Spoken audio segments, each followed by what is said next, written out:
Hazrat Qazi Shuraih said to the waivers, it will be decided according to your norms. Muhammad bin Sirin said, there is no harm if one sells 10 things in exchange for 11 and takes profit against the expenditures.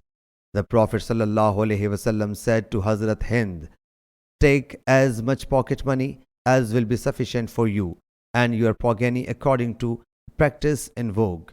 And Allah the Exalted said, whoso is needy, let him consume it with equity. Hassan took an ass from Abdullah bin Mirdas on rent and said, how much is the rent? He said, 2 damris, 1/3 of dirham. So he rode it. He again came a second time and said, I need an ass. So he rode it and did not settle any rent. Later he sent him a half of dirham. Hazrat Anas bin Malik radiyallahu anhu reports, Abu Taiba cubbed Allah's Apostle sallallahu alaihi wasallam.